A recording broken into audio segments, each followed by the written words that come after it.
बिस्मिल्लाहिर्रहमानिर्रहीम, अस्सलाम वालेकुम। रमज़ान और हम में आपको कहेंगे खुश आमदीद। मेरे साथ है मोहम्मद शरीफ, मेरे साथ है सबीन फारूक और हमारे साथ एक ऐसी शख्सियत मौजूद है इस ट्रांसमिशन के आगाज़ में जो सियासत तो करती हैं लेकिन ज़्यादा फोकस किया है तालीम का फ़रोग़, यानी बच्चों के हुकूक की बात करना। बिल्कुल। और जब बच्चों के हुकूक की हम बात करते हैं तो ज़ाहिर है उसमें तालीम सबसे अहम चीज़ होती है और PMLN से इनका ताल्लुक़ है जनाब। और जब हम इनकी कोशिशों की बात करें तो कौमी असम्बली में पहली बार बच्चों के हुकूक के लिए पार्लियामेंट्री कॉकस का क़याम अमल में लाया गया। वज़ीर-ए-आज़म पाकिस्तान के एजुकेशन टास्क फोर्स के सीनियर मेंबर भी हैं और आजकल parliamentary secretary for law and justice की हैसियत से भी काम कर रही हैं महनाज अकबर अजीज़ साहिबा। अस्सलाम वालेकुम जी, कैसी हैं आप? अस्सलाम वालेकुम, रमज़ान मुबारक। थैंक यू जी। आपका रमज़ान कैसा गुजरा? तकरीबन गुजर गया अब तो। बहुत बेहतरीन गुजरा, अल्लाह का बहुत बहुत शुक्र है, बहुत बेहतरीन गुजरा। तीसरा अशरा है तो ये कि जहन्नुम की आग से अल्लाह सबको बचाए, आमीन जी, आमीन। और उसका तरीका सिर्फ ये हो सकता है कि हम दूसरों की मदद करें। बेशक ऐसे ही बहुत है। और अभी तो जो हालात चल रहे हैं उसमें तो सबकी मदद करना बहुत ज़रूरी है। महंगाई ने कितना मुतासिर किया आपको इस रमज़ान में? देखिए, मैं तो अल्लाह का जितना शुक्र अदा करूं उतना कम है कि हमारे जैसे लोगों को मतलब ये कि सिलसिला घर में चल रहा होता है। बिल्कुल ऐसे ही है। मगर हर रोज़ पूरा दिन एक दिल जो है वो इस तरह से रहता है कि कितने घराने हैं पाकिस्तान में, मतलब 80% घराने होंगे जिधर कुछ ना कुछ कमी रह गई होगी ना। मतलब अफ्तारी पे कमी रह गई होगी, सहरी पे कमी रह गई होगी, ईद के कपड़ों पे कमी रह गई होगी, बिजली के बिल पे कमी रह गई होगी, तालीम के अखराजात पे कमी रह गई होगी। इससे दिल बहुत दुखता है, बहुत दुखता है इससे दिल। और कोशिश ये की जाती है, हमारे घराने में है ये बात और मतलब हमारी सियासी रवायत भी है, कोशिश ये की जाती है कि जितना हो सके हमसे जितना हो सकता है हम दूसरों की ज़िंदगियों को सहल बना दें। बिल्कुल ऐसी ये कोशिश की जाती है। और अवाम कहते हैं कि हुकूमत ऐसी कोई कोशिश नहीं कर रही। नहीं, पेट्रोल 10 रुपये बढ़ा दी है। मैं देखिए शुरू में ही हम ये बात कर लेते हैं और ये बात तय कर लेते हैं कि मतलब 70-75 साल से ये एक रविश चल रही है ना कि हम खर्च ज़्यादा कर रहे हैं, हमारा रेवेन्यू नहीं है। तो अब ये वक्त आ गया है कि अब इसी सूरत हाल में आगे चलना बड़ा मुश्किल हो गया। और इस वक्त जब कि हमारे नए फाइनेंस मिनिस्टर साहब इसाक डार साहब भी आए और प्राइम मिनिस्टर शहबाज शरीफ साहब भी हैं, तो और नवाज़ शरीफ साहब से भी मुशावरत हो रही थी, तो इस वक्त जितनी भी सारी बातचीत हो रही थी तो कोशिश ये थी, और एक इंतशार फैला हुआ है ना मुल्क में, उसके बारे में मैं इस वक्त ज़्यादा बात नहीं करना चाहूँगी, लेकिन बहुत बुरी बात है और इसके लिए भी मैं दुआ करती हूँ कि अल्लाह इस बात को ख़त्म करे। आमीन आमीन। तो उसमें यह था कि हम कामयाब रहे हैं अपने आप को to keep us above the water, लेकिन ये है कि हमारे पास प्लान क्या है, हमारे पास जो हमारी यंग पॉपुलेशन है उसके लिए हमारे पास क्या प्लान है, हमारे पास रेवेन्यू जनरेट करने के लिए क्या प्लान है, सब ने मिल के ये काम करना होगा। इस वक्त जितने मुल्क के बुरे हालात हुए वो ये थे कि पिछले जो कुछ ऐसे हमने पॉलिसीज़ बनाई, पिछले चंद सालों में जो पॉलिसीज़ बनी, जो हमने जो तरीक़ाकार अपनाया, उसकी वजह से बहुत मुश्किल पेश आई हमें। लेकिन यह है कि उसका आगे चलने का ही तरीका है, लेकिन हमारी हुकूमत ने उसको टैकल कर लिया। कहा यह जाता था कि फ्रेंडली कंट्रीज़ पैसे नहीं देंगी, कि IMF के पैसे नहीं आएंगे, लेकिन यह कि फ्रेंडली कंट्रीज़ ने भी अल्हम्दुलिल्लाह पैसे देने शुरू कर दिए। मगर क्या हम पूरी ज़िंदगी मांगते रहेंगे? Of course not जी। हमारे देखिए, मैं हमेशा कहती हूँ कि शकरगढ़ और जफरवाल जो हमारा हल्का है, दानियाल साहब का हल्का है, मैं उनकी वजह से इस सीट पे आई हूँ, उधर ख़वातीन में 85% लिटरेसी रेट है और इतने एंटरप्रेन्योरल लोग हैं। नौकरियां आप देख लें, पुलिस में देख लें, केमिस्ट देख लें, बाहर PhDs देख लें, मतलब किस भर्तियों वाली नौकरियों से लेके टॉप क्लास नौकरियों तक जो है वो जो आपको शकरगढ़ जफरवाल के लोग मिलेंगे। तो इसी तरह से पूरे पाकिस्तान में we have no dearth of talent, लेकिन अब हमें इस टैलेंट को यूटिलाइज करके रेवेन्यू जनरेशन की तरफ चलना होगा, बहुत ज़रूरी है। बिल्कुल, ये तो जाहिर सी बात है, ज़रूरी है साथ साथ। लेकिन अब जिस तरह हम बात करें, पेट्रोल रात को सुबह उठे 10 रुपये पेट्रोल महंगा हो गया। वहीं पर ये जो बच्चे स्कूल वैन्स में जाते हैं, क्योंकि आप तालीम के हवाले से आप काम आपने किया भी है, आप काम अभी कर भी रही हैं, बिल्कुल। बच्चों अब किस तरह से, अगर एक बाप है वो रिक्शा चलाता है, वो वैन चलाता है, या बच्चों ने वैन में जाना होता है स्कूल, तो जाहिर है फीसें बढ़ती हैं, उस तरीके से पेट्रोल वो डलवाएगा, तो किस तरह से देखिए मैं आपको बताऊं, यहाँ पर ये बात क्लैरिफाई करना बहुत ज़रूरी है कि जब हमारी PMLN की पिछली हुकूमत थी तो हमने IMF को खैराबाद कह दिया था, हम अपने पैरों पे खड़े हो चुके थे। और फिर जब हुकूमत बदली तो खान साहब की हुकूमत आई तो उन्होंने IMF को फिर दे अप्रोच्ड IMF, और फिर अप्रोच भी इस तरह से किया कि बिल्कुल मतलब आपको याद होगा कभी डॉलर कहीं पर जा रहा है, कभी डॉलर कहीं पर नीचे आ रहा है, और अब तो एक तरफ ही जा रहा है। नहीं, एक तरफ ही जा रहा है, मगर नीचे तो तब भी नहीं आया। लेकिन ये था कि उस वक्त की जो पॉलिसीज थी ना, and taking everybody for granted, और IMF को भी किया, मतलब उनसे फैसला साजी भी की, उनसे एग्रीमेंट भी किया, मगर इतने बुरे तरीके से किया कि अब जा कर के वो सब चीज़ें नज़र आ रही हैं। देखिए आज अगर हम बुरा फैसला कर रहे हैं ना, 6 महीने, 8 महीने, 1 साल के बाद आपको उस बुरे फैसले के नतीजे नजर आएंगे। आपको लगता है जो मुश्किल हालात हैं ये 1 साल में ठीक हो जाएंगे? मेरा ख्याल में कि ये एक साल में, बल्कि देखिए हमें रिलीफ मिल जाएगा जब IMF की हमारी डील हो जाएगी, तो हमें रिलीफ मिलेगा। जब हमें रिलीफ मिलेगा, लेकिन उसके साथ जो मैं आपको शुरू से कह रही हूँ, क्योंकि तालीम से मेरा ताल्लुक है और मैं देखती हूँ कि हमारे नौजवान कितने रिसोर्सफुल हैं और कितने इंटेलिजेंट है पाकिस्तानी, तो उसमें यह कि हमें उनको रेवेन्यू जनरेशन की तरफ लगाना होगा। बाहर के मुल्कों में हमें अपने जो वर्कफोर्स को भेजना होगा, revenue generation, instant revenue generation. के लिए हमें एजुकेशन रिफॉर्म्स भी तो करने होंगे। हम वही तालीम तो नहीं दे सकते जो हम कई दहाइयों से देते आ रहे हैं, हमें चेंज करना होगा। साइंस बिल्कुल ख़त्म हो चुकी है, इंजीनियरिंग भी, मतलब जो इंजीनियरिंग कॉलेजेस, जो यूनिवर्सिटीज़ हैं, चंद हैं, बहुत अच्छी हैं, लेकिन ये है कि यूनिवर्सिटीज़ को जब हम देखते हैं तो ज़्यादातर तो बेचारी बड़ी मुश्किलों से चल रही हैं, क्योंकि पैसे ही नहीं होते, हायर एजुकेशन कमीशन को देने के लिए नहीं होते, उनको यूनिवर्सिटीज़ को देने के पैसे नहीं होते। मतलब फाटा वगैरह में अगर आप देखें तो वाइस चांसलर्स कहीं नहीं लगे हुए, या फिर ये है कि कॉन्ट्रैक्ट पे टीचर्स हैं, डिग्रीज़ नहीं मिल रही हैं, मतलब हर रोज़ एक नया मसला खड़ा होता है ना। और स्टूडेंट्स भी इस तरह पढ़ाई कर रहे हैं कि जी बस MA करेंगे तो हमें कोई जॉब मिल जाएगी। वो अब देखिए, जब तक से आपके पास एक स्किल नहीं होगी, सीरियस स्किल। अब हमारे जो इर्द गिर्द के ममालिक हैं, जो इस रीजन में ममालिक हैं, उन्होंने IT पे किया, हम IT में उनसे बहुत ज़्यादा तेज़ हैं। हाँ, AI पे किया, आर्टिफिशियल इंटेलिजेंस पे किया आजकल, और साइंसेस देखें, केमिस्ट्री, डेटा, आजकल जो ये गूगल वगैरह वगैरह डेटा हार्वेस्टिंग है। अच्छा, हमारे इंडिविजुअली जो है ना बच्चे बहुत तेज वो कर रहे हैं, वो और बाहर जाते हैं, लेकिन हमें हुकूमत को उस लेवल की। और देखिए, जब शहबाज शरीफ साहब चीफ मिनिस्टर थे पंजाब के, तो आपने देखा हमने कितने रिफॉर्म्स किए, और मेरा दिल रोता है कि पिछले 3-4 साल में एजुकेशन को सबसे ज़्यादा नुकसान पहुंचाया गया पंजाब में। पंजाब सबसे ज़्यादा आगे था एजुकेशन में ना, और ये गवर्नमेंट की रिस्पॉन्सिबिलिटी है। और अब ये कहा जाता है अच्छा प्राइवेट में छोड़ दो, अच्छा सिंगल नेशनल करिकुलम बना लिया है तो चलो, वो दैट्स नॉट इनफ। अब तो यही होता है, सरकारी स्कूल में पढ़ाने को लोग प्रेफर नहीं कर रहे होते कि वहाँ पर क्या बच्चे पढ़ेंगे जाके सीखे, क्योंकि एक प्राइवेट स्कूल का पढ़ा हुआ बच्चा, एक सरकारी स्कूल के पढ़ा हुआ बच्चा, 2 बच्चे जब एक साथ बैठते वो आपस में ही नहीं बात कर पा रहे होते, बिकॉज इतना ज़्यादा डिफरेंस हमें नज़र आता है। यहीं पर आपको नहीं लगता कि शायद टीचर्स की ट्रेनिंग बहुत ज़्यादा ज़रूरी हो गई है, क्योंकि शायद करिकुलम भी एक कर दिया जाए कि एक चीज़ पढ़ाई जाए, लेकिन जो पढ़ाने का तरीका है, जो टीचिंग मेथड है, उसके ऊपर शायद हुकूमत को काम करने की ज़रूरत है।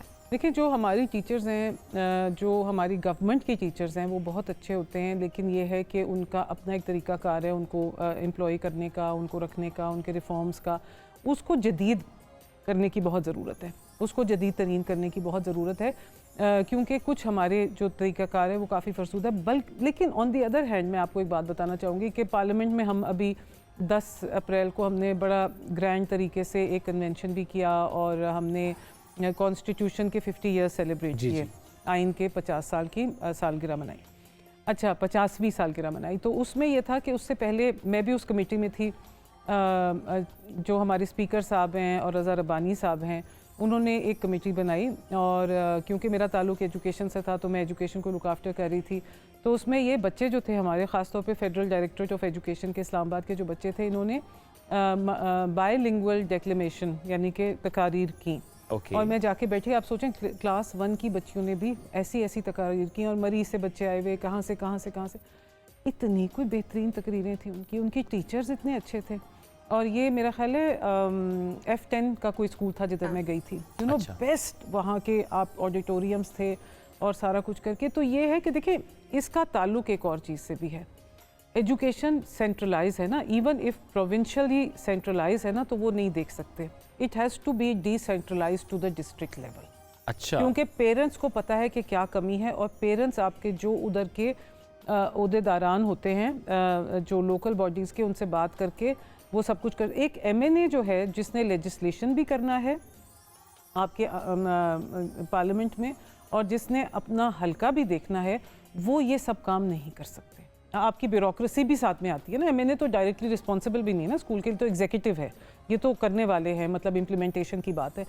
उधर जो काम आने वाली चीज़ें ना, और मुझे ये नहीं समझ में आता कि क्यों हम इतना डरते हैं to decentralize and give that power और आप टू इस द पर लोकल ज़रा आवाज़ भी पीपल। उठा रही हैं। देखिए मेरे हस्बैंड ने, दानियाल अजीज साहब ने इस पे बहुत काम किया। अच्छा, वैसे क्या ऐसा होता है कि पार्लियामेंट आप देखती हैं, हल्का दानियाल साहब देखते हैं? बिल्कुल यही बात है। और देखिए ये रमज़ान जो है ये हमारे लिए बहुत शुक्राने का रमज़ान भी है, क्योंकि दानियाल साहब का आपको पता होगा बहुत बुरा एक्सीडेंट हुआ पिछले जून में, और वो रूबा सेहत है, तकरीबन 90% वो सेहतमंद हो चुके हैं, और वही टेलीफोन पे आजकल हल्का चला रहे हैं, लेकिन हल्का वो अच्छा वैसे क्योंकि ज़रा आपने एक्सीडेंट का जिक्र भी किया, आप 90% तो सेहत है, अल्लाह उन्हें सेहत दे, आमीन। बस सब दुआ करें, सब दुआ जी करें। बिल्कुल दुआएं, हर बीमार को अल्लाह शिफा आप करे।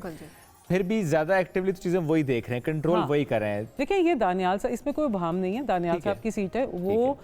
मैं आपको बताती हूँ, मुझे वो रात अभी तक याद है कि अचानक से मुझे फ़ोन आया दानियाल साहब का, वो शकरगढ़ में थे कि जी मुझे कोर्ट में बुलाया गया है। मेरा ख्याल है 28 जुलाई थी और इलेक्शन की कैंपेन शुरू हो चुकी थी। ठीक है, ये 2018 की मैं बात कर रही हूँ, 25 या 28 जुलाई थी। तो और अगले दिन वो आए, कोर्ट में पेश हुए, तो वहाँ पर वो जो जेल की वो गाड़ियाँ नहीं होती, वो जो जिसमें कैदी वैन, हाँ कैदी वैन्स जो होती हैं, वो कोई 20 एक वो खड़ी हुई थी बाहर। उस वक्त मेरे ससुर, अल्लाह उनको जन्नत नसीब करे, चौधरी साहब जिंदा थे। तो मैंने उनको फ़ोन किया, मैंने कहा कि ये जी ये गाड़ियाँ, इतनी पुलिस, मतलब 200-300 पुलिस वाले खड़े थे बाहर। तो उन्होंने कहा लगता है कि हिरासत में लेंगे ना। तो मैंने कहा जी किस लिए लेंगे हिरासत में, आप ये देखें। अच्छा उधर फिर दानियाल को नाअहल किया। अभी तो मैं सियासत की तो इतनी मतलब बात नहीं, लेकिन मैं ये बात करना चाहूँगी और आवाम से भी बात करना चाहूँगी। अभी तो जब मैं देखती हूँ जो हमारे सियासतदान हैं, ख़ास तौर पे इमरान खान साहब हैं, इतनी बातें कर गए, इतनी बातें कर गए। दानियाल ने तो कोई बात करी भी नहीं, और उनसे उस पे एक प्राइवेट कहीं पर बैठ के किसी ने गलत टेप करके सुनवाई की। वो ज़रा अदालत नहीं, का मतलब लेकिन उस पे नहीं जाते ना। नहीं, मगर मैं आपको ये बात बता रही हूँ, मैं भी बिल्कुल बात नहीं करना चाहती, क्योंकि हम तो विक्टिम रहे हैं ना इस चीज़ के। मैं तो बिल्कुल भी अदालतों के ऊपर बात नहीं करना चाहती, लेकिन ये है कि इतना वो, और आप ये देखें कि जवानी की जो नाअहली होती है, but on the other hand कितना मुश्किल वो इलेक्शन था, और हमने कोई 70-80 हज़ार वोट्स की लीड ली। और दानियाल वो, क्योंकि हल्का दानियाल का है, दानियाल ने ही कैंपेन की, लोगों ने बहुत पिज़राई की जगह, लेकिन आपकी नज़र में तो अहल ही है ना वो। बिल्कुल नहीं, मेरी नज़र के अलावा अपनी जो कॉन्स्टिट्यूएंसी है, कैसी नाअहली है, किसमें अहल है। देखिए मैं आपको बताती हूँ, आज भी दानियाल साहब का जब एक्सीडेंट हुआ ना, तो मैं बाद में पहुंची, सर्विसेज हॉस्पिटल पहले लेके गए, फिर CMH लेके आए। आर्मी ने बहुत साथ दिया, आर्मी ने उनका इलाज करवाया। तो जब वहाँ पर कोई 200-300 बंदा वहाँ पहुँच चुका था, खून पे खून दे रहे, मतलब ये कि इतनी दुआएं हुई। जो मेरा रात को एक्सीडेंट हुआ, जुमे को इतनी दुआएं हुई, मुझे इतने फ़ोन आते थे कि मैं समझती हूँ कि उनकी दुआओं से दानियाल को अल्लाह ताला ने इतनी बेहतरीन शिफा दी कि वो अपने पैरों पे था। लोगों को यकीन ही नहीं आता था कि वो चल जाएगा इतनी जल्दी। तो ये बात करते हुए मैं एक सानिया जो कल रात हुआ है उसका जिक्र करना चाहूँगी कि हमारे जो कॉलीग हैं अब्दुल शकूर साहब, बहुत दुख जी उनका, बहुत दुख। मैं आपको बता नहीं सकती, अभी तक मैं शौक में हूँ। आप यकीन करें, हमारा अपना ही हाल है। अल्लाह ताला उनकी फैमिली को सब्र दे, आमीन, आमीन। और इतने नेक, और पता है क्या, जैसे आ जाता है ना एकदम से टिकटॉक वगैरह पे, कि इतने सादे थे कि उन्होंने कहा कि मेरे घर में तो एक पक्की ईंट भी नहीं है। और वाकई उनके घर ऐसा है, उनका भाई घर आप देखें ना। और उन्होंने जो बताया, जिस तरह वो हज पे लोगों को लेके, मैं हज पे उनके साथ था, एक होटल में थे, तो इसलिए बहुत ज्यादा चीजें याद आ जाती हैं। हाँ अल्लाह मियाँ, देखे ना ये लोग हैं। अब दानियाल को क्यों पसंद करते हैं लोग? दानियाल को इसलिए पसंद करते हैं उसके हल्के वाले, दानियाल ने कभी 1 रुपया किसी का नहीं खाया, ना कभी कोई जैसे होता है ना कॉन्ट्रैक्ट ले लिया और उसमें कोई खाना पीना कर दिया, पर्चे काटने शुरू कर दिए। लोग बहुत तंग करते हैं। हम जो ये रूरल जो कॉन्स्टिट्यूएंसीज होती है ना, इसमें जो हमारे जो मुखालिफ हैं वो भी इस तरह के ना कि जी पर्चे काट दिए, ये कर दिया। इस तरह के तो, लेकिन हमेशा खड़ी नजर आई हैं आप उनके साथ, जाते जाते बताती है तो मैं बताती जाए, मुलाकात कहाँ हुई थी दानियाल से? दानियाल साहब से मैं काम कर रही थी उस ज़माने में, तो वो दफ्तर आए थे और फिर घर भी आए थे। नुसरत जावेद साहब के साथ वो घर आए थे, मुलाकात वहाँ इसी नियत से आए थे।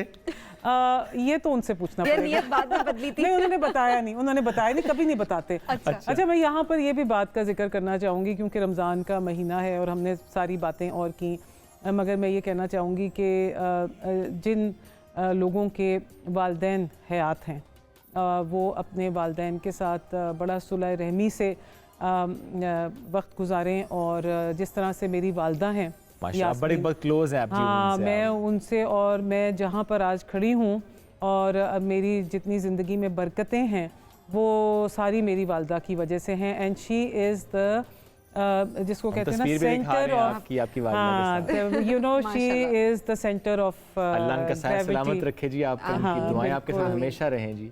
ये जो इतना प्यारा साथ है, नो डाउट जी, वालिदैन की दुआ, जब माँ की बात हो गई तो माँ जैसा। और पता है ये रमज़ान तो पार्लियामेंट में इतनी गहमा गहमी का गुजरा कि पता ही नहीं चला। आप लोगों को पता चला रोज़? ये वैसे गहमा गहमी से क्या मतलब अफ्तार पार्टियां बहुत हुई हैं। अच्छा, देखिए अफ्तार पार्टी से हम सारे घबराते हैं, हम सारे इसलिए घबराते हैं क्योंकि आपकी पार्टी PMLN है, अफ्तार पार्टी नहीं है। नहीं, अफ्तार पार्टी बिल्कुल नहीं है, क्योंकि हमें इस बात का एहसास है कि देखिए हम इतनी अफ्तारियाँ कर रहे हैं और सब कुछ कर रहे हैं, और हमारी जो हल्के वाले हैं या आम आवाम है, देखिए ज़रूरी नहीं है कि हल्का, मैं तो पाकिस्तानी हूँ ना, मैंने तो सारे पाकिस्तान को देखना है, तो बहुत दिल में ये दर्द रहता है। और अल्लाह का शुक्र है कि हमारी पार्टी में ऐसे कोई रवाज नहीं हुआ कि जी प्राइम मिनिस्टर साहब कोई अफ्तारियाँ कर रहे हैं या कोई और अफ्तारियाँ कर रहे हैं। हाँ, जो प्रोफेशनल अफ्तारियाँ करनी होती हैं वो लोगों ने की, जो पार्लियामेंटेरियन किसी पर्सनल लेवल पे अगर बुला लिया तो वो फिर हाँ, मतलब छोटा मोटा हो गया, मगर इतना ज़्यादा नहीं हुआ। और अभी मैंने जैसे आपको बताया कि 50वीं सालगिरह थी कॉन्स्टिट्यूशन की 10 तारीख को, और उसके बाद अभी पिछले जुमे को जो हम समझ रहे थे जो शायद ना हो, जुमेतुल विदा, चीफ ऑफ आर्मी स्टाफ आए इन कैमरा, उन्होंने हमें ब्रीफिंग दी, DGI आए, उन्होंने इन कैमरा ब्रीफिंग दी, और बहुत अच्छा लगा। उन्होंने आइन की पासदारी का जिक्र किया, सिपह सलार हैं हमारे, और यकीन दहानी कराई कि पार्लियामेंट इज़ सुप्रीम। और DGI ने भी बहुत अच्छी बातें की कि क्योंकि ये एक हमें ब्रीफिंग दी गई थी जो सिक्योरिटी इश्यूज़ हैं पाकिस्तान के और जो बॉर्डर एरियाज़ पे होता है, हमारा अपना भी बॉर्डर एरिया। इंतखाबात की बात भी हुई थी? नहीं, इंतखाबात तो देखें वो तो हर वक्त ही बात हो रही होती है, इतनी कोई ख़ास मेरा नहीं ख्याल है कि बात आइन वगैरह की बात हो रही थी, और ये कि लोग बहुत ज़रूरी है। इंतखाबात तो देखें पार्लियामेंट का और इलेक्शन कमीशन का और ये सब है ना। आपको नजर आ रहे हैं अक्टूबर में या उससे पहले? मैं तो ये तो आपको दानियाल साहब से पूछना होगा, क्योंकि सियासत की बात है तो दानियाल साहब से पूछना होगा। नहीं, अल्लाह खैर करे, अल्लाह मुल्क की खैर करे। और फिर से मैं ये बात करूँगी कि जो आखिरी ये अशरा है, चंद दिन रह गए हैं रमज़ान के, तो बस हाथ ऐसे कर दें, खोल दें अपने हाथ और लोगों को दें, अल्लाह से मांगे और लोगों को दें, और लोगों को दें, बस हाथ खोल दें और बताएं मत, प्रचार मत करें ट्विटर पे इधर उधर, बिल्कुल चाहे वो आटे का थैला देने का ही की बात क्यों ना हो। नहीं देखिए वो तो जब हमने करना, नहीं वो तो दिखाना पड़ता है, क्योंकि बाकियों को भी करना होता है ना। जब आप एक मुल्क के सरबराह हैं और आपने काम करना है तो आपने वो दूसरों को भी तो दिखाना है। लेकिन तरीका मुख्तलिफ हो सकता है। और उसी में कोई 14 किलोमीटर दूर से शख्स आए, आटे का थैला मिल जाए और जान चली जाए, देखिए वो तो कहीं पर भी हो सकता है, वो तो कहीं पर भी हो सकता है। आपको नहीं लगता कि ये मैकेनिज्म थोड़ा बेहतर होना चाहिए? देखिए जो सूरत हाल है उसमें मुझे एक बात बताएं, कौन सा पाकिस्तानी लाइन में लगने को तैयार होता है? PIA की लाइन में तक लगने में कोई सिंध में लाइन नहीं लग रही, वहाँ पे पैसे दिए जा रहे हैं, बाकी मुल्क में क्यों नहीं हो सकता? अपना अपना तरीका है ना। इस वक्त आटे का बहरान था, किसी की जान इंपॉर्टेंट नहीं है, लेकिन दिखाना जरूरी है कि हम ये काम करें। नहीं देखिए, मेरा तो ख्याल है कि प्राइम मिनिस्टर को बिल्कुल दिखाना चाहिए जब वो काम करते हैं, तो उनको दिखाना भी चाहिए मैकेनिज्म के थ्रू ना, कि एक प्रोसीजर है। आप अगर देखें ना कि कोई स्टैम्पीड नहीं हो गई, कोई 200-300 बंदा नहीं मर गया, मैं बहुत अफसोस करती हूँ जिनकी जान चली गई, मगर ये है कि आइंदा, मतलब बहुत से लोगों ने कहा, और प्राइम मिनिस्टर साहब बहुत अच्छे एडमिनिस्ट्रेटर हैं, और उन्होंने ये बात सुनी कि आइंदा इसको बेहतरी की तरफ रखा जाएगा। अच्छा, मैं जाते जाते एक आखिरी बात ज़रूर करना चाहूँगी, क्योंकि मैंने बच्चों के हवाले से हमेशा काम किया है, पूरी ज़िंदगी पार्लियामेंट में भी बहुत काम किया है, चाइल्ड राइट्स कॉकस भी बनाया है। तो देखिए, जब महंगाई होती है ना, तो सबसे ज़्यादा जो हक है ना वो बच्चों का सल्ब किया जाता है। और मतलब ये कि वो अगर बहुत से बच्चे हों, जो कि हमारा एक, अब मैं ये नहीं कहूँगी कि अच्छी बात है कि बुरी बात है, वो जो रियलिटी है कि हमारी पॉपुलेशन इतनी ज़्यादा है, तो वो तो that's a reality that we have to deal with. लेकिन ये कि बच्चों का ज़रूर ख्याल करें और बच्चों के साथ मीठा बोलें, और उनकी ख्वाहिशात क्या होती है कि जूस पीना है, आइसक्रीम खानी है, नए जूते दिला दो, चूड़ियाँ दिला दो, जो भी उनकी ख्वाहिशात हैं। और वालिदैन को हिम्मत ताकत भेजी कि बच्चों की तमाम ख्वाहिशात को पूरा कर सकें। बहुत शुक्रिया जी, आप साथ मौजूद थे। इसी तरह बच्चों के लिए काम करते रहिए, उनके ज़ाहिर है बच्चे पाकिस्तान के किसी भी कौम का मुस्तकबिल होते हैं। ब्रेक की तरफ बढ़ना है, वापस आएंगे, साथ रहिए। रमजान और हमें खुशामदीद कहेंगे आपको। मजेदार रमजान हमारे सेगमेंट। आज क्या मजे का बन रहा है? मजे का तो नहीं पता, लेकिन अदरक जरूर डाल रही है जो भी आज बन रहा है, क्योंकि अदरक मैंने देख ली है। तो वैसे अदरक तो बहुत सारे खानों में डलती है। तो बस मैंने गैस करना था, मैंने गैस कर लिया। गैस जरूर करना है, हम गलत करें सही करें। अस्सलाम वालेकुम समीन। वालेकुम अस्सलाम सबीन, वालेकुम अस्सलाम शुएब। आप लोग गैस करते जाएं, लेकिन अब मैं आपसे ज़रूर पूछूंगी कि आपने क्या गैस किया, जिंजर से क्या बन रहा है, बताइए। बताएं शुएब। ये तो नहीं पता क्या बन रहा है, बस जिंजर होने वाला है आज, कुछ ऐसे लग रहा है। आज आप जिंजर को निचोड़ लेना है। ऐसे ही कुछ हो रहा है। चले हम ऐसे करते हैं, पहले हम आते हैं अपनी मेन रेसिपी की तरफ, फिर हम जाएंगे ड्रिंक की तरफ। तो जिंजर की आज हम ड्रिंक बना रहे हैं। आपने सही वहाँ पे गैस किया कि मैंने जिंजर भिगो के रखी हुई है पानी में, तो मैं इसको निचोड़ के और फिर ड्रिंक में यूज़ करूँगी। आज हम बना रहे हैं one of my very favourite recipe. In fact मेरी ही नहीं, मेरे बच्चों की भी बहुत फेवरेट है, क्योंकि क्रीमी वाली चीज़ें बच्चों को बड़ी पसंद आती हैं। हम बना रहे हैं चिकन रेशमी हांडी, माई स्टाइल, यानी कि मैं जैसे बनाती हूँ। आप लोगों ने बड़े स्टाइल देखे होंगे, पर आज आप मेरा स्टाइल फॉलो करें। अच्छा जी, ऑयल लेंगे, 2 टेबलस्पून ऑयल। सबसे पहले मैं ये करने के लिए जा रही हूँ कि मैं इसके अंदर फ्राई करूँगी शिमला मिर्च, जो कि लंबी लंबी कटी हुई है इस तरह, और प्याज। इनको फ्राई करके निकाल लूँगी और उसके बाद हम मेन प्रोसेस जो है वो शुरू करेंगे। अच्छा, शिमला मिर्च डाल दी। अच्छा, शिमला मिर्च जब आप काटें तो ध्यान रखें, शिमला मिर्च वैसे स्वीट टेस्ट करती है, बेल पेपर जैसे हम कहते हैं, स्वीट टेस्ट करती है, पर शिमला मिर्च के अंदर एक वाइट कलर की ऐसे पट्टियाँ होती हैं हर उसकी शाखों में। वो जो पट्टियाँ होती हैं वो कड़वी होती हैं, वो कड़वी होती हैं, ठीक है। तो आपने क्या, हाँ जी, सीड्स के अलावा जो उसकी जहाँ पे उनका शेप होता है, गहराई होती है, वहाँ पे अंदर एक वाइट कलर की पट्टियाँ होती हैं। आप उसको, आपने देखा होगा शिमला मिर्च में आपको वो कहीं नज़र नहीं आ रहा होगा, क्योंकि मैंने सब ट्रिम कर दी थी। उनको आप ट्रिम कर लें, क्योंकि उनमें हल्की सी जो है ना वो तलखाहट होती है। अच्छा जी, इस पॉइंट के ऊपर मैं डालूंगी बिल्कुल लंबी लंबी कटी हुई प्याज। ओके। अच्छा, प्याज मैंने बाद में इसलिए डाली बिकॉज प्याज जो है वो बहुत जल्दी कुक हो जाती है, और just to maintain the colour, इसको थोड़ा सा कलर जो है उसका मेंटेन रखने के लिए मैं इसमें हल्की सी जो है शुगर ऐड करूँगी, ताकि हमारी जो शिमला मिर्च है उसका कलर फीका ना हो। इसको तेज़ बस पकाना है इतना कि हल्का सा सॉफ्ट हो जाए, ज़्यादा नहीं पकाना, क्योंकि अभी हमने इसको हांडी में भी पकाना है। अच्छा, ये मैं क्यों कर रही हूँ, क्योंकि शिमला मिर्च और प्याज फ्राई होंगी ऑयल के साथ, जो कच्चापन होता है वो बहुत हद तक जो है ख़त्म हो जाएगा। अच्छा जी, यहाँ मैंने निकाल लिया इसको, और अब हम इसको ऐड करेंगे एज इट इज़ अपनी रेशमी हांडी पे। पर उससे पहले क्या प्रोसेस होगा। अच्छा, रेशमी हांडी को रेशमी क्यों कहते हैं? डलती होगी शायद। क्यों कहते हैं? नहीं, शुएब को बड़ी नॉलेज है ना, मुझे बड़ा अच्छा लगता है आदमियों को इतनी नॉलेज होना, क्योंकि हमारी सोसाइटी में ऐसा होता नहीं है नॉर्मली कि घर के आदमी को बड़ी नॉलेज हो। आप मेरे मियाँ से कभी बात करने बैठेंगे ना, तो वो आपसे पहले 10 सवाल पूछेंगे, उसके बाद आपको जवाब देंगे कि बात हो क्या रही है। एनीवेज, मैंने यहाँ पे तकरीबन हाफ कप के करीब डाला है ऑयल। अब मैं इसमें डालूंगी थोड़ा सा बटर। क्यों कहते हैं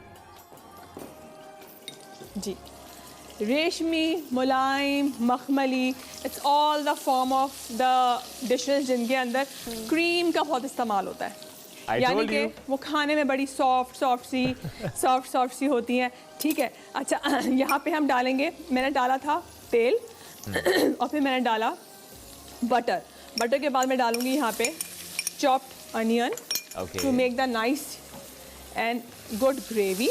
जैसे ही ये फ्राई होता है कि मुझे अच्छी सी जो खुशबू आती है। अच्छा, बटर हमेशा ऑयल के साथ इस्तेमाल कीजिए। अगर आपने बटर पहले डाला और आपकी जो ये वॉक है वो बहुत गर्म है, तो बटर फ़ौरन जल जाएगा। ये इस पॉइंट के ऊपर हम डालेंगे अदरक तकरीबन 1 टीस्पून, और लहसुन चॉप्ड अबाउट 1 टीस्पून। ये डालने के बाद मैंने इसको फिर दोबारा से एक अच्छी सी मिक्सी दी, ऐसे करके जब मेरे पास अच्छी सी इसकी खुशबू आना शुरू हो जाएगी ज़बरदस्त सी, तो अब मैं क्या करूँगी कि मैं इसके अंदर डालूँगी 1 टेबलस्पून भर के ये मैंने पीस के रखे हुए हैं काजू। ठीक है, ये मेरा सीक्रेट इंग्रेडिएंट है इस रेसिपी का। मैं इसके अंदर काजू इस्तेमाल करती हूँ। ज़्यादातर लोग जो हैं, मुझे नहीं पता, मैं हर किसी की रेसिपी फॉलो नहीं करती हूँ, लेकिन काजू जो है वो मेरा सीक्रेट इंग्रेडिएंट है रेशमी हांडी का, क्योंकि हर किसी को जो मेरे हाथ की हांडी होती है थोड़ी डिफरेंट लगती है। तो दिस इज़ द सीक्रेट की जो मैं इस्तेमाल करती हूँ। अच्छा, अब हम यूज़ करेंगे सब्रोसो की बोनलेस चिकन। ठीक है, यहाँ पे बस मैंने ये फ्रीज़र से निकाली है और डायरेक्ट जो है मैं इसको डालूँगी चिकन के अंदर। It's very easy, very simple. Boneless चीज़ें बनाना वैसे ही बड़ी आसान होती हैं, और क्योंकि हमारे पास टाइम की भी शॉर्टेज होती है, तो आई जस्ट वांट कि हम ऐसा कुछ बनाएं कि ज़बरदस्त जो है वो आपको अफ्तार हो या सहरी हो, आपको एक्सीलेंट सा मेन्यू मिल जाए। अच्छा जी, इसको मैंने किया ज़रा मिक्स करने के बाद यहाँ पे मैं ऐड करूँगी दही। अबाउट हाफ कप से कम दही है मेरे पास। ये जो चिकन है वो है 200 ग्राम। अच्छा, दही के पानी में जो है ना ये हो जाएगा, पक जाएगा हमारा चिकन। ठीक है, साथ में मैं ऐड करूँगी स्पाइसेस के अंदर salt about half tea spoon, और इसके अलावा हम इसमें ऐड करेंगे कुटी हुई काली मिर्च अबाउट हाफ टी स्पून, और सफ़ेद मिर्च कुटी हुई अबाउट हाफ टी स्पून। इसको ऐड करने के बाद हमने इसको इतना पकाना है कि ये गल जाए, और यहाँ पर आप देख सकते हैं कि ऑयल भी हल्का हल्का सा इसने छोड़ दिया है। अच्छा, आज आपने शुभ नोट किया होगा, सबीन आपने भी नोट किया होगा कि मैंने आज जब चिकन को डाला था फ्राई करने के लिए, मैंने बहुत ज़्यादा उसको फ्राई नहीं किया। उसका एक रीज़न है जो मैं बताना चाहूँगी। देखें, चिकन पानी छोड़ती है और दही भी पानी छोड़ता है। जब दोनों चीज़ें पानी छोड़ती है तो कुक होने में बहुत टाइम लगता है, और उसमें आपकी जो चिकन है वो बहुत हार्ड हो जाती है। इसलिए अब आप कभी दही का इस्तेमाल कर रहे हो, स्पेशली विद बोनलेस चिकन, तो आप उसको कम कुक करें ताकि आपका जो चिकन है वो सॉफ्ट हो जाए। अच्छा, मैंने क्या किया था ब्रेक में, इसमें कुछ भी नहीं मैंने ऐड किया, मैंने यहाँ पे सिर्फ इसको दम पे रखा। अब जो हमारा एक इंग्रेडिएंट है वो है मेरा फेवरेट अगेन, चॉप्ड हरी मिर्चें। ठीक है, ये मैंने इसके अंदर डाल दी, और उसके साथ ही जो है, अच्छा एक चीज़ मैं आपको बता दूं कि क्रीम हम इसके अंदर यूज़ करें। जैसे मैंने बताया कि रेशमी हांडी इसको इसीलिए कहा जाता है। कोशिश करें जब आप क्रीम इस्तेमाल कर रहे हों किचन में, तो अपना जो या तो फ्लेम बिल्कुल बंद कर दें या फ्लेम से हटा कर जो है वो क्रीम डालें। सम टाइम क्या होता है कि टेम्परेचर जो है ना, चेंज ऑफ टेम्परेचर, वो क्रीम को जो होती है वो फाड़ देती है। मीन्स ये होता है कि क्रीम ख़राब नहीं होती, लेकिन जब आप उसको डालते हैं खोलते हुए गरम किसी चीज़ तो एकदम फट जाती है, और आपकी जो सालन की जो शक्ल है वो बिल्कुल ख़राब हो जाती है। तो उससे बचने के लिए कि ऐसा ना हो, आपकी क्रीम ना फटे, आपने उसको फ्लेम से हटाकर दूसरे चूल्हे पे रखना है, और फिर उसके बाद आपको वापस चूल्हे पे ले आना है। ठीक है, ये जैसे मैंने किया, कम हो जाए, बहुत तेज़ ना हो। अच्छा, एक इसका इम्पॉर्टेंट इंग्रेडिएंट है, वो है क्रीम चीज़, जो आपको ऑलमोस्ट हर रेसिपी के अंदर नज़र आएगा। This is very important. इससे जो रेशमी जो हांडी है ना, उसका फ्लेवर जो है वो बड़ा अलग सा हो जाता है। अच्छा, अब मैं इसको हल्का सा पकाऊंगी। अगर घर में इन केस क्रीम चीज़ नहीं है, because cream cheese is a very rare ingredient, आपको हर जगह क्रीम चीज़ हर घर में हर वक्त अवेलेबल नहीं होता। अबाउट 1 टेबलस्पून मैंने भर के डाला है। इसमें सॉल्ट का जो है वो एलिमेंट भी होता है, तो आपने ज़रा सॉल्ट पे हाथ थोड़ा ध्यान से रखना है। तो आप सिंपल जो आपके घर में चेडर चीज़ होता है, आप सिंपल वो भी डाल सकते हैं। ठीक है, उससे भी थोड़ा सा चीज़ी फ्लेवर आ जाएगा, लेकिन ऑब्वियसली क्रीम चीज़ का फ्लेवर जो है वो बिल्कुल अलग होता है। अच्छा, अब ये हमारी जो हांडी है, अब ये दम पे जाने के लिए बिल्कुल तैयार है। इसका जो एंड के इंग्रेडिएंट्स हैं वो मैं आपको बता दूँ। हम तकरीबन हाफ टी स्पून डालेंगे पिसा हुआ गरम मसाला। ठीक है, और ये बड़ी अच्छी चीज़ में खदबदी सी आ रही है, और हरी मिर्चें और अदरक, वाह, और साथ में जो हमने अपनी ये चीज़ें फ्राई की थी ना, वो भी डाल देंगे। ठीक है, डालकर दम पे रख इसको हम रखेंगे दम पे, और अब हम आ जाएंगे ड्रिंक। अब एकदम से हम बनाएंगे सर्व ड्रिंक। करेंगे हम इसे मक्खन के साथ। ठीक है, अब हम बनाएंगे ड्रिंक, और ड्रिंक जो है वो हम बनाएंगे ginger spice drink with Rooh Afza. Okay, यहाँ पर मेरे पास है जी ब्लेंडर में मैंने डाला 1 से 2 कप पानी। ठीक है, अच्छा जी, यहाँ पे मैं चूल्हा बंद कर रही हूँ, मुझे बड़ी अच्छी गड़ गड़ सी आवाज़ें आ रही हैं। अच्छा जी, इसके बाद अबाउट 4 टेबलस्पून डाली मैंने शुगर। फिर मैंने डाला यहाँ पर, ये जो है हमारे पास पानी है, मैंने यहाँ पे अदरक काट के और थोड़ा सा पानी डाल के उसमें रखा ताकि पानी में जो है उसका फ्लेवर आ जाए बड़ा अच्छा सा। अच्छा, अदरक का बहुत स्ट्रॉन्ग फ्लेवर होता है। बिल्कुल। तो आप तकरीबन 1 टीस्पून, बहुत छोटी सी स्पून थी है, मैंने 1 टीस्पून इसको भर के डाला। इसका बड़ा स्ट्रॉन्ग फ्लेवर होता है और बड़ा ज़ोर से जाके ना एकदम नाक पे लगती है। अच्छा, ज़ीरा स्पाइस बोला है मैंने, तो ज़ीरा गले में भी लगती है। ज़ीरा अबाउट डालेंगे 1 टीस्पून। अच्छा, ये सुनने में लग रही होगी ड्रिंक बड़ी अजीब सी, पर है नहीं जी अजीब सी, बड़े मज़े की है। अच्छा, ये डाला मैंने लेमन जूस और उसके बाद सॉल्ट। अच्छा, उस दिन आपने मुझसे एक सवाल पूछा था कि नमक जो है वो स्पाइस नहीं है, याद है? शुएब ने मुझसे सवाल पूछा। ब्लैक पेपर का आज मैं बताना चाहूँगी, हम दोनों सोच में पड़े। ब्लैक पेपर तो स्पाइस है, पर सॉल्ट भी स्पाइस है। सॉल्ट भी स्पाइस है। आपने मुझसे ये पूछा, मैं कह रहा सॉल्ट स्पाइस नहीं आता। सही गाले नहीं किया।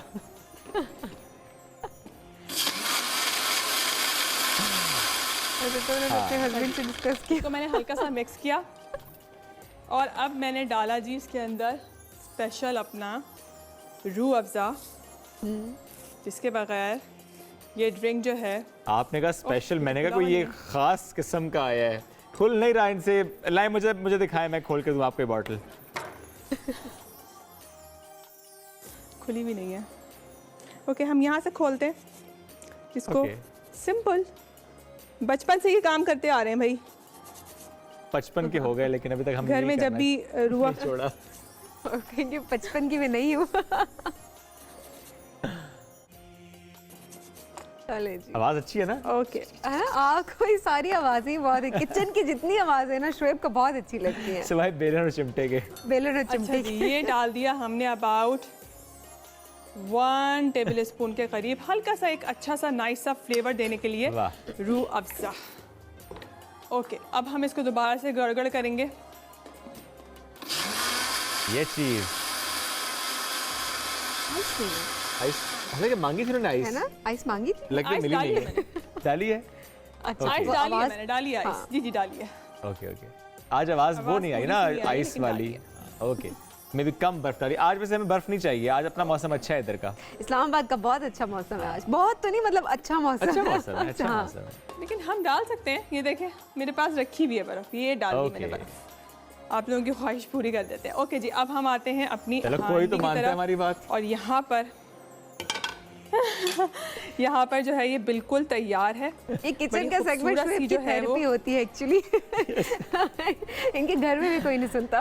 शक्ल भी आज और तो मुझे बना के आया हूं, खुशबू आ रही है। क्या बना के आए? आज मटर कीमा बनाया। आज आपने मटर कीमा बनाया घर? जी। ये यहाँ लेकर भी आया हूँ। लेकर भी आए? जी। Are you sure? यस, लेकिन आपकी इफ्तारी तो बाहर है कहीं पे। हाँ, मैं रुक जाऊंगी इफ्तारी तक। मटर कीमा खाएंगे जी। क्या बात है, आपकी वाइफ जो है वो बहुत लकी है। अल्हम्दुलिल्लाह, काश की बात वो भी कहें। वो कहती होंगी, आपके सामने नहीं कहती होंगी, पीछे जरूर कहती होंगी, लेकिन कहती होंगी, आई एम श्योर। ज़्यादातर जो है ना वो शौहर को बीवी से और बीवी को शौहर से यही शिकायत होती है कि जी सामने तारीफ नहीं करते, सामने नहीं, हमारे यहाँ तो ये हो रहा था, आप छोड़ें, आप जाए अपने काम करें, मुझे बनाने, मैं करनी मुझे बनाने दो। तो हमारे तो ये बहस भी होती है कि नहीं मैं ही बनाऊंगा। ये भी बहस होती है ना, मैं बनाऊंगा, इतबार ही कोई नहीं है। यहाँ पर आ गया ये बटर, अदर पर्सपेक्टिव। और थोड़ा सा जी आ गया गरम मसाला ऊपर से, जबरदस्त। थोड़ा सा गरम मसाला पहले डाला और आप गरम मसाला दोबारा डाला और बिल्कुल एंड में भी डाला। और ये हमारी ड्रिंक, और ये हमारी हो गई ज़बरदस्ती रेशमी हांडी। ये ड्रिंक तो तैयार हो गई, हम एंजॉय भी करेंगे इसको, यानी जब खुद ट्राई करेंगे, क्योंकि बहुत ही डिफरेंट रेसिपी थी। एक मुझे याद है क्या था, लीमू टैंगा। लीमू टैंगा के बाद आज जो आपने लीमू टैंगा, नॉट लिमका, लीमू टैंगा।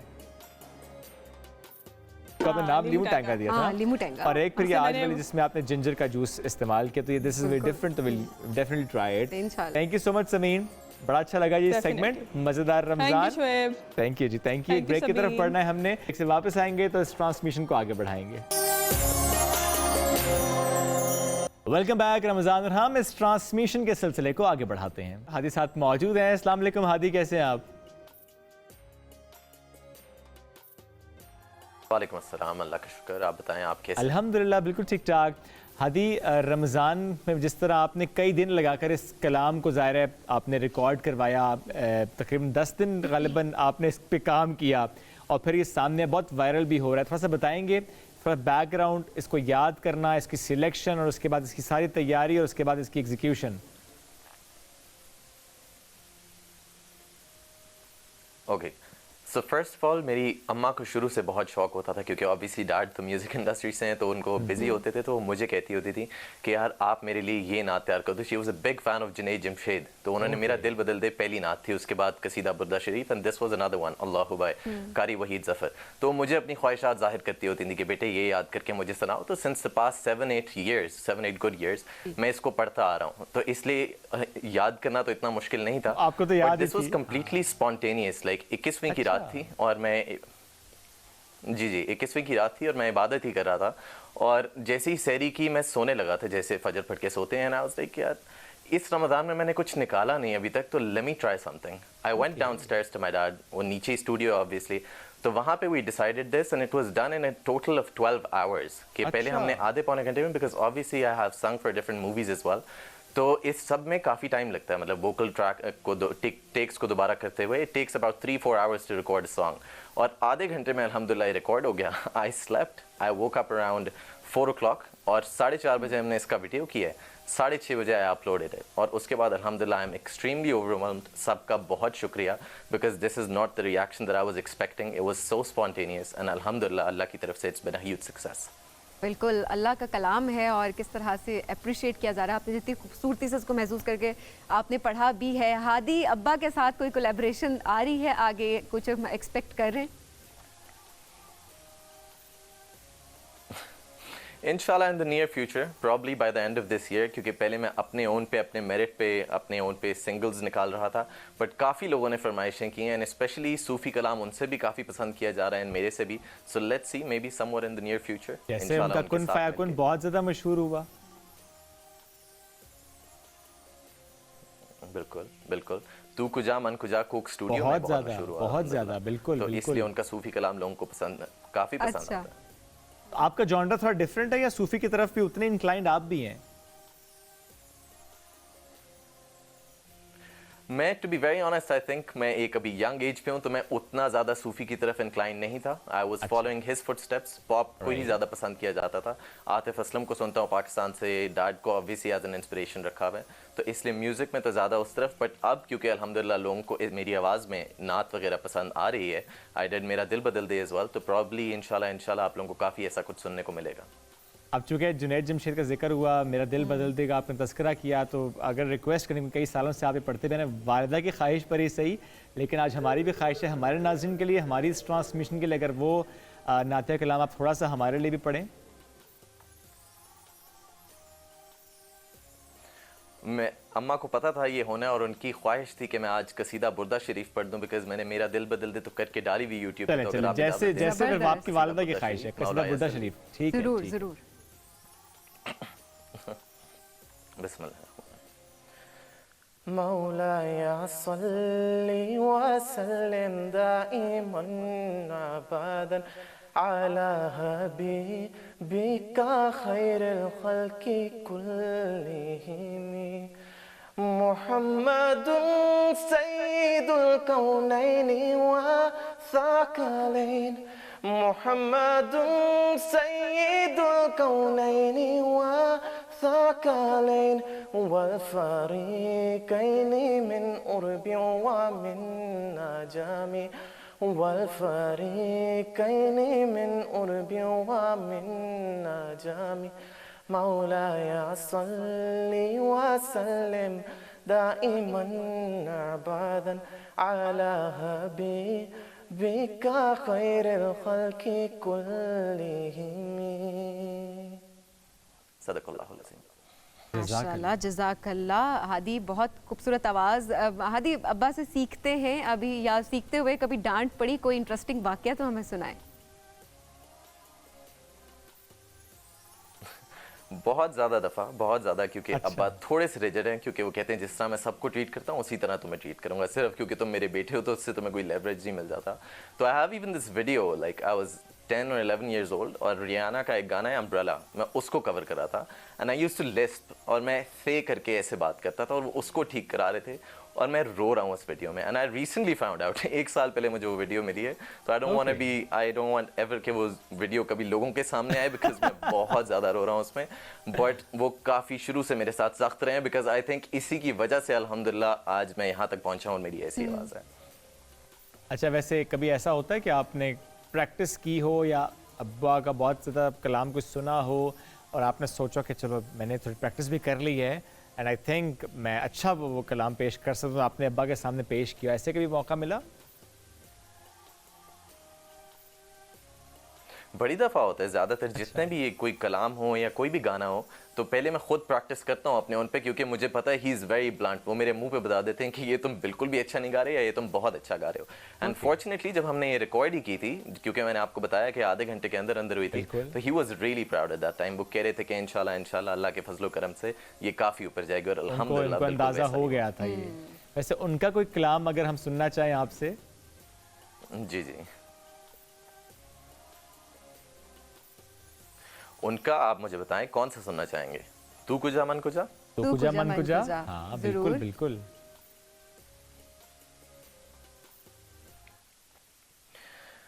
तू कुजा मन कुजा,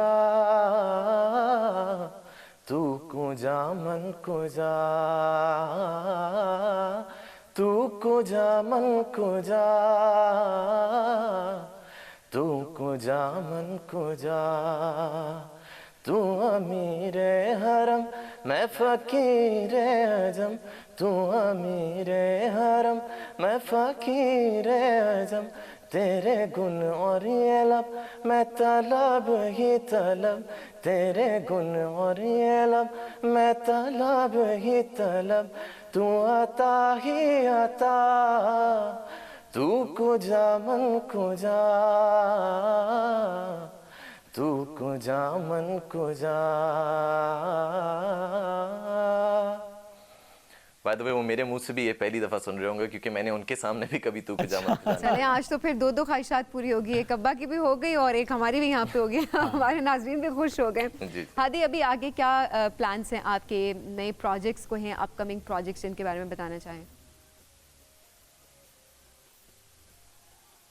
जी जी बिल्कुल, 2-3 गाने हैं इंशाल्लाह पाइपलाइन में। एक की वीडियो के लिए I am even going abroad, तो इंशाल्लाह पहले, बिकॉज ये काफ़ी लोगों को नहीं पता, वो कहते हैं यार तुम्हारे गानों पे इतना अच्छा रिस्पांस आता है बट फिर तुम गायब हो जाते हो बिल्कुल। तो actually I was doing my studies, then gym and football and सब कुछ एक साथ साथ, बट अल्हम्दुलिल्लाह now I have my degree in about a month, तो उसके बाद अब काफ़ी चीज़ें बैक टू बैक देखने को मिलेंगी। फ्रॉम जून टाइम इंशाल्लाह आप लोगों को काफ़ी गाने, at least 5 to 6 songs this year, that's a promise इंशाल्लाह। ओके, और नातिया कलाम भी हम इसी तरह और सुनेंगे आपसे, इतनी प्यारी आपकी इतनी खूबसूरत आवाज़ है, जिस तरह पजीराई मिली आपने खुद कहा कि जी जी definitely I will probably try इंशाल्लाह की मेहनत करके।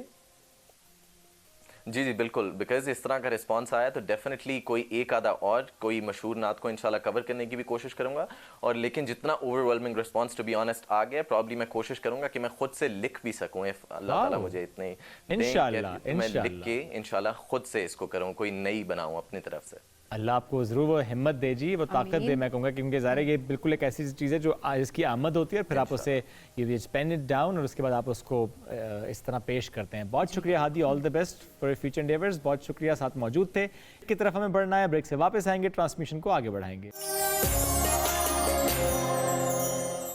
वेलकम बैक जी, रमज़ान और हम में आपको कहेंगे खुश आमदीद। वैसे तो हमेशा इस सेगमेंट में हम बहुत खुश होते हैं, क्योंकि मुल्क का जब हम जिक्र कर रहे होते हैं, हमारी कोशिश होती है कि हम एक फ़न क्रिएट करें और बहुत अच्छी अच्छी बातें उस मुल्क के बारे में बताएं। लेकिन आज जब जिक्र करने लगे शोएब, जब जैसे हमें पता चला कि आज हम जिस मुल्क की बात करने जा रहे हैं, तो हमारे दिल ऑटोमेटिकली अफसरदा हो गए। हम वाकई हम अफसरदा हो गए इसके बारे में बात करें, जो कि नहीं होना चाहिए। हर मुल्क को सेलिब्रेट करना चाहिए। तो हम किस मुल्क की बात करें? फ़लस्तीन आज जिसकी हम बात करेंगे, और खुरम इलाही साथ मौजूद हैं। अस्सलाम वालेकुम खुरम भाई। वालेकुम अस्सलाम। फ़लस्तीन आज सिलेक्ट किया गया खुरम भाई, तो हिस्ट्री से स्टार्ट करें ज़रा। इसकी इम्पोर्टेंस बहुत ज़्यादा, दिल से बहुत करीब, क़िबला अव्वल वहाँ पर। यकीनन, लेकिन जैसे आपने फरमाया कि हमारे दिल दुखते हैं, लेकिन फिर हम फ़लस्तीनी लोगों की तरफ देखते हैं जो रेजिलिएंट हैं।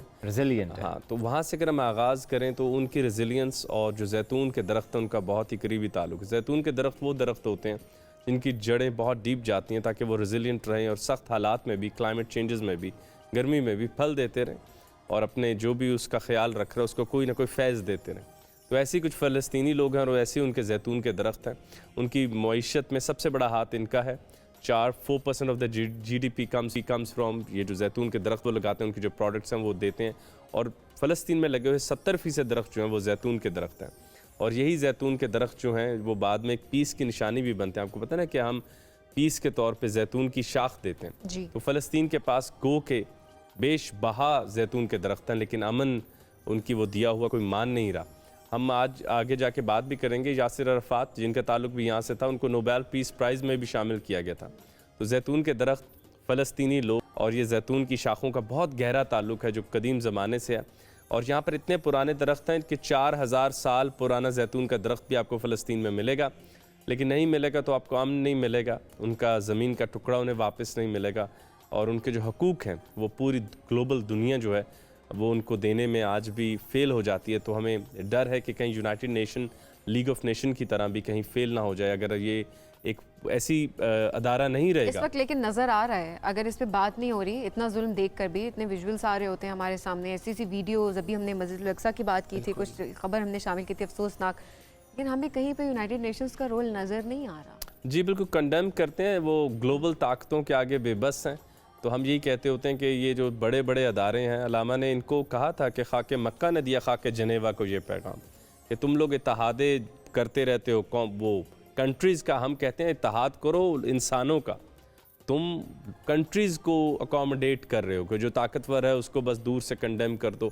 और आपको हैरत होगी कि पूरी दुनिया ने देखा कि कैसे कैसे उनकी ज़मीन पर कब्ज़ा हुआ। इवन गूगल अर्थ के मैप से भी देखा जा सकता है, लेकिन सब खामोश हैं। लेकिन अगर हम थोड़ी सी आगे बढ़ें, जो मुझे ज़ाती तौर पे लगता है कि फ़लस्तीन और हज़रत अय्यूब अलैहिस्सलाम की ज़िंदगी का बहुत गहरा ताल्लुक है।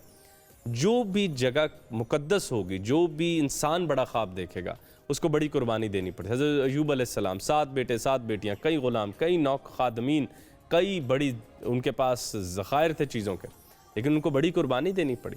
ऐसी फ़लस्तीन वो जगह है जो सबसे ज़्यादा मुक़द्दस रही है बड़े मज़ाहिब के लिए, हमारे लिए सबसे ज़्यादा मुक़द्दस है, क्योंकि इसे पैगम्बरों की सरज़मीन कहा जाता है। अल्लाह के जो बरगज़ीदा पैगम्बर हैं वो यहाँ भेजे गए। हज़रत इब्राहीम अलैहिस्सलाम से अगर हम आगाज़ करें, जिनको रैशनल थियोलॉजियन भी कहते हैं, जिन्होंने कुरान मजीद में भी वाक़या है पूरा, जिन्होंने अल्लाह ताला से ये पूछा था कि आप हमें ज़िंदा कैसे करेंगे। कुरान मजीद में 69 दफ़ा आपका जिक्र आता है, आप यहाँ आए हैं। हज़रत इसहाक़ आपके बेटे जो कि तोहफ़ा भी थे, इनाम भी थे, वो भी यहाँ आए हैं। हज़रत याकूब अलैहिस्सलाम वो भी यहीं पर आए। और बात यहीं नहीं रुकती, फिर आखिरकार जो ताबूत सकीना के हवाले से बड़ी बात आती है। हम सब जानते हैं ताबूत सकीना, सकून से ये लफ्ज़ निकला है। तो उसमें वो अशिया मौजूद हैं जो बनी इसराइल की कौम को सकून देती थी। वो जंग में भी उसको आगे रखते थे, उसको खैमे में रखा जाता था।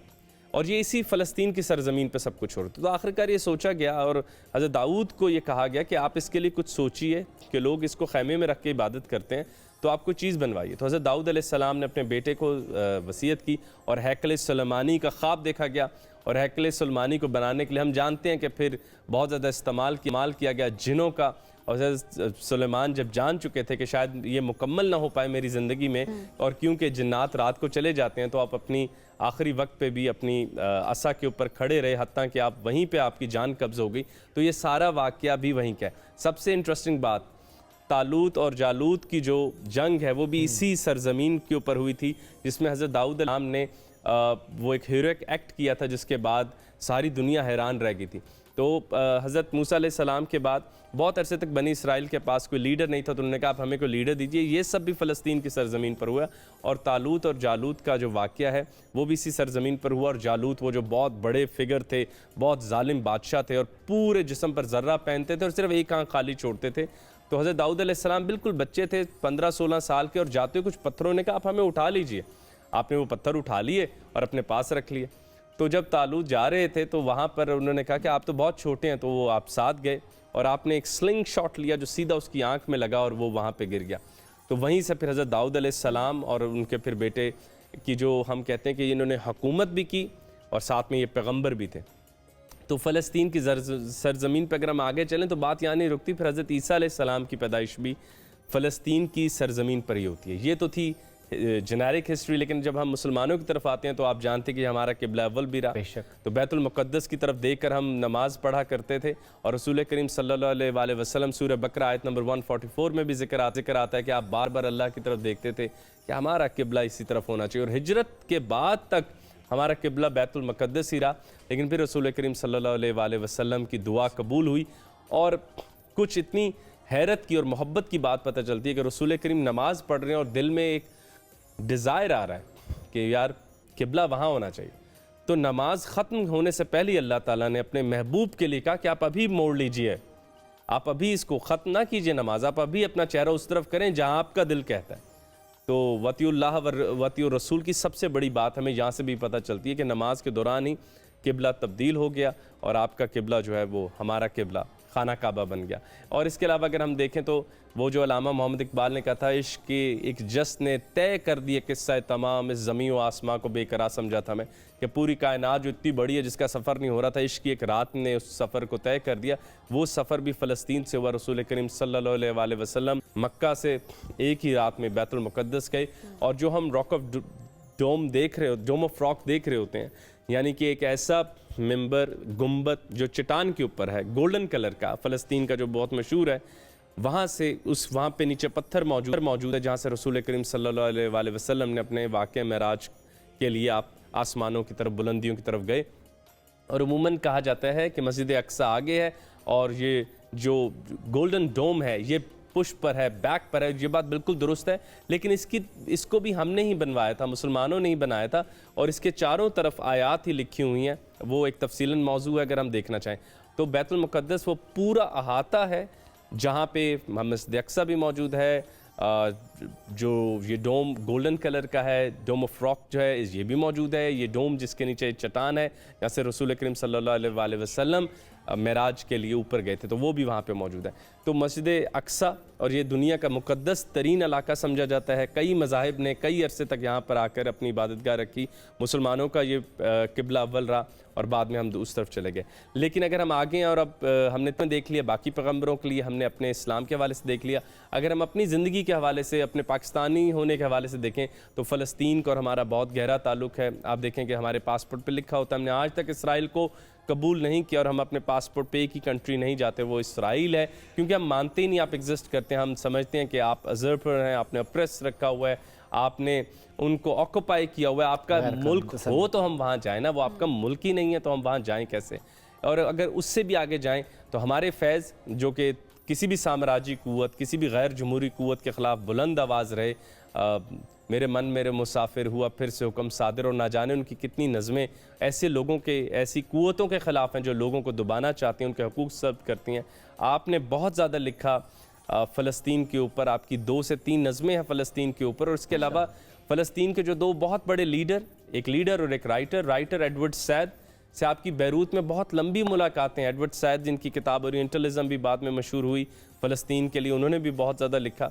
तो पूरी रात एक ट्रांसलेटर नज़में ट्रांसलेट करता रहा और फैज़ की नज़में उनको सुनाते। फिर यासिर अराफात से भी मुलाकात हुई और लोटस मैगज़ीन जिसको बहुत ज़्यादा सपोर्ट हासिल थी अफ्रो और ये इन इलाकों के राइटर्स की, आप पहले नॉन अरब एडिटर बने फैज़ साहब, और फैज़ साहब ने फिर वो नज़में फ़लस्तीनी लोगों के लिए लिखी। और जहाँ तक मुझे याद पड़ता है हत्ता कि हमारे मुल्क में एक अलहदा किताब दोबारा भी छपी थी मेरे दिल मेरे मुसाफिर वाली, फ़कत फ़लस्तीनी लोगों के लिए।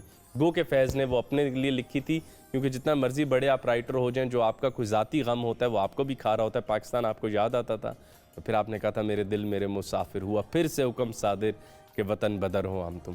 खैर, मैं आज एक खुसूसी नज़्म शामिल करना चाहता हूँ जो फैज़ ने फ़लस्तीनी बच्चों के लिए लोरी लिखी थी।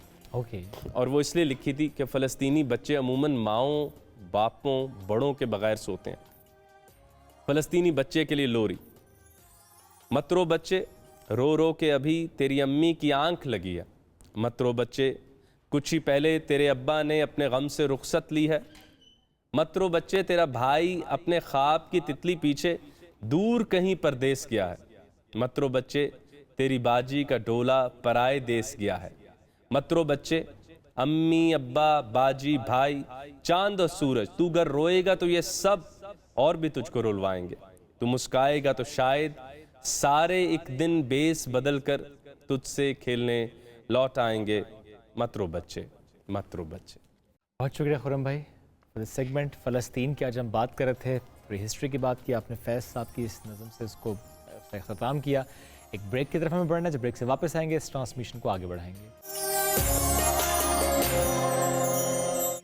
वेलकम बैक जी। रमज़ान और हम में आपको खुशामदीद कहेंगे, और जिस तरह कि हम हमेशा बताते आ रहे हैं, अब तो तकरीबन रमज़ान इख्तिताम की तरफ ही है, तो रमज़ान की रहमतें और बरकतें रूह की पाकीज़गी के लिए एक बेहतरीन महीना है। जाहिर सी बात है, हमारी कोशिश होती है क़यामत से पहले भी इसकी तैयारियां शुरू हो जाती हैं, और रमज़ान के दौरान भी हमारी कोशिश होती है कि ये अमल है जो हमने नहीं करना, इससे मना किया गया है रोज़े की हालत में। तो उसकी वजह ये होती है कि पूरा महीना जब आप इस तरह के अमल नहीं कर रहे होते तो आपकी आदत बन जाती है, वो आपकी हैबिट डेवलप हो जाती है, चाहे वो किसी को किसी पे शफकत बरतना हो, या चाहे किसी को नुकसान ना पहुंचाना हो, या नमाज की आदत। इवन कोई बैड हैबिट जो आप में थी और आपने सोचा कि रमज़ान का महीना आपको एक मौका मिला है कि आप उन हैबिट्स को तर्क करेंगे और एक अच्छी रूटीन के साथ आएंगे, तो उसी रूटीन को कंटिन्यू करना कितना अहम हो जाता है रमज़ान के बाद। इस पर आज हम बात करते हैं। राजा ज़िया साहब साथ मौजूद हैं। सर अस्सलाम वालेकुम। वालेकुम सलाम रहमतुल्लाह। अब आखिरी अशरा भी ज़ाहिर है ख़त्म के करीब है, सबकी कोशिशें मैक्सिमम इबादत करें, अल्लाह सबकी इबादत को कबूल भी फरमाए। ये जो हैबिट्स डेवलप हो रही होती हैं इस एक महीने में हमारी, जो कि बड़ी अच्छी एक रूह की पाकीज़गी हो रही होती है, एक हम कहते हैं हमारा पूरा सिस्टम ठीक हो रहा होता है, समत सही तय हो रही होती है, कंटिन्यू करना है इसको, ये कितना अहम हो जाता है, कितना मुश्किल हो जाता है, क्योंकि बाद में माहौल फिर बदलेगा, रूटीन फिर बदलेगी। बड़ा इंपॉर्टेंट सवाल है जी। आई थिंक पूरे रमज़ान का क्रक्स ही है कि आप अपनी जो हैबिट्स आपने डेवलप की उनको लूज़ ना करें। इतनी मेहनत आपने की, इतनी कोशिश की, तो you don't want to waste it. So किसी भी आप देखो कोई भी वॉक ऑफ लाइफ हो जिसमें आपने कुछ भी लेवल ऑफ सक्सेस आपको चाहिए हो, तो कंसिस्टेंसी के बगैर तो काम नहीं चल सकता ना। मिसाल के तौर पे लेट्स सपोज आप फिटनेस के अतबार से आप फिट होना चाहते हैं, तो आप कभी कभार ऐसा होता है कि इंसान एक दिन जिम गया, 2 दिन जिम गया, अपने आप को देखा नहीं कोई फ़र्क नहीं पड़ा, तो आप कहते हो छोड़ो पर यार कोई फ़र्क नहीं पड़ा, तो भाई 3 दिन से फ़र्क थोड़ी पड़ता है। आपको कम से कम उसको 3 महीने दें, 6 महीने दें, and then look at yourself कि भाई मेरी जो कंसिस्टेंसी उसने कैसे पे ऑफ किया है। Because it is physically impossible कि आप एक काम के ऊपर लगे हुए हो मुस्तकिल तौर पे कंसिस्टेंसी के साथ, एक प्रॉपर रूटीन के साथ, और आपके ऊपर असर ना हो उसका। बिल्कुल इसी तरह से आप कोई इल्म सीखना चाहते हो, आप फॉर एग्जांपल लीडरशिप पे कुछ पढ़ना चाहते हो, आप एक बुक उठाते हो, वो ख़त्म होती है, दूसरी उठाते हो, वो ख़त्म होती है, तीसरी उठाते हो, तो हो नहीं सकता कि आपने 3-4 किताबें ख़त्म कर दी और आपके ऊपर असर ना पड़े। यानी ये डेफिनेटली इसका इम्पैक्ट होगा। लाइकवाइज आप किसी भी, यानी आप अपने आप को देखें, एक ट्रेनर है जॉन मैक्सवेल नाम है उनका, वो कहते हैं रूल ऑफ 5। रूल ऑफ 5 वो ये कहते हैं कि अगर आप किसी दरख्त को लें और आप उसको 5 दफ़ा रोज़ कुल्हाड़ी मारें और उसके बाद आप कुल्हाड़ी रखते हैं, और फिर आप अगले दिन दोबारा उठे and you hit it again 5 times and then you put the axe down, और फिर अगले दिन फिर आप उठें और फिर उसको हिट करें, तो कहते हैं eventually this tree will fall. It's not a question of if it will fall, it's only a question of when. यानी ये दरख्त गिरना ही गिरना है, आप उसको 5 दफ़ा हिट करते हो, ये गिरेगा, कब गिरेगा, हाँ ये सवाल हो सकता है, हफ्ते बाद, 10 दिन बाद, साल बाद, बिल्कुल गिरेगा। बिल्कुल इसी तरह से आपने जो हैबिट्स अभी बनाई हैं, अब देखें आपने एक मोमेंटम गेन कर लिया, आप नमाज में माशाल्लाह रेगुलर हुए, आपने सदका खैरात में रेगुलर हुए, आपने जनरली अपने आप को कंट्रोल किया बुरे कामों से, तो इतना अच्छा मोमेंटम 30 दिन के लिए आपने बनाया। ठीक है ऊंच नीच होगी, कभी थोड़ा सा मिस हो गया, कभी थोड़ा सा प्लस माइनस हो गया, लेकिन कोशिश की और ट्रैक वही है ना, तो उस ट्रैक पे अब इसको लूज ना करें। इतनी मेहनत करने के बाद इंसान बिल्कुल गिव अप कर दे, इट डजंट मेक सेंस। तो मैं ये कहूँगा कि इंशाल्लाह जो आपने आदतें बनाई थी उनको कंटिन्यू करें, क्योंकि वैसे भी आता है कि अल्लाह ताला को सबसे अच्छा माल वो लगते हैं जो बेशक छोटे हों लेकिन मुस्तकिल हों, कंसिस्टेंट हों। सो इवन इफ आप छोटे काम करते हो, ये ना सोचो कि रमज़ान में मैंने इतना बड़ा हर रोज़ मैंने एक पारा ख़त्म किया था और मैंने ये किया था वो, यानी अल्लाह ताला को अच्छे काम वो लगते हैं जो बेशक छोटे हों। ये ज़रूरी नहीं है कि आप कहें कि जी बहुत बड़े बड़े काम मैंने रोज़ाना करने हैं, छोटे काम हों लेकिन मुस्तकिल हों, तो ओवरऑल आप जब देखोगे ना तो उनका फ़ायदा आपको ज़्यादा हुआ होगा लाइफ में। कोशिश और नियत मैटर कर रही होती है। लेकिन राजा साहब, हम तमाम लोगों का इशू ये हो रहा होता है कि हम कहते हैं कि अब ज़रूरियात ज़िंदगी इतनी बढ़ चुकी हैं कि हमारी रूटीन बहुत ज़्यादा टफ होती जा रही है। लोग दिन भर काम कर रहे हैं, कहते हैं इस दौरान इबादत का टाइम कहाँ से लाएं, थक जाते हैं या वक्त नहीं मिल रहा होता, वो वक्त किस तरह से निकाला जाए? देखिए असल बात यह कि वक्त जो है ना, जो चीज़ इंपॉर्टेंट होती है ना उसके लिए निकल आता है। यानी अल्लाह माफ़ करे कोई बंदा जो अपनी सेहत को इग्नोर कर रहा है ना, तो जब अल्लाह ना करे उसको कोई ऐसा हाई ब्लड प्रेशर हो जाता है या उसको स्ट्रोक हो जाता है या उसको डायबिटीज़ हो जाता है, अब तो टाइम उसका निकलेगा ही निकलेगा एक्सरसाइज के लिए। क्यों? क्योंकि अब डॉक्टर ने कहा कि अभी अगर आपने ना किया ना भाई आप मर जाएंगे, भाई क्या कर रहे हो आप। तो अब तो बेहतर नहीं है कि इंसान इससे पहले कि किसी कैलामिटी में फंसे वो पहले ही ख्याल रख ले। तो देखिए आपकी हेल्थ भी इंपॉर्टेंट है, आपकी स्पिरिचुअलिटी भी इंपॉर्टेंट है, यानी जो आपका अल्लाह के साथ रिलेशनशिप है आप क्यों उसको को रोकना चाहते हैं and wait for the day of judgement कीजिए, जब क़यामत के दिन आएगा फिर देखेंगे। इतना बड़ा तो हम कैसे रिस्क ले रहे हैं। इसी तरह से जैसे मैं किसी को भी रिकमेंड नहीं करूँगा कि आप अपनी सेहत के साथ रिस्क लें, आप अपने करियर के साथ रिस्क लें। आप एक बच्चा for example school college university में वो कहे जी मैं प्रोक्रेस्टिनेट करता हूँ, अभी इंपॉर्टेंट नहीं है, अभी तो वीडियो गेम खेलने के दिन चल रहे हैं, अभी तो पबजी और फोर्टनाइट है, तो अभी इसमें टाइम लगा लेते हैं, देखते हैं जब एग्जाम होगा। तो इतना बड़ा रिस्क भाई आप कैसे ले रहे हो, आपका तो एग्जाम है। तो जिस तरह उसको कंसिस्टेंट होना पड़ेगा, तो किसी भी चीज़ में अगर आपको लगता है कि ये आपकी लाइफ में एक प्रायोरिटी है तो फिर उसको आप प्रायोरिटी बनाएं। और देखें टाइम का एक मामला ये कि टाइम कभी भी ना आपके सामने खुद प्लेट में रख के तो हाजिर नहीं होगा कि भाई मैं आ गया इस्तेमाल कर लीजिए। आपको अपने डे के अंदर ना थोड़ा सा डिसिप्लिन लेके आना पड़ेगा कि मुझे कुछ चीज़ें जो गैर ज़रूरी हैं उनको माइनस करना है, कुछ चीज़ें जो इंपॉर्टेंट है उनको प्लस करना है।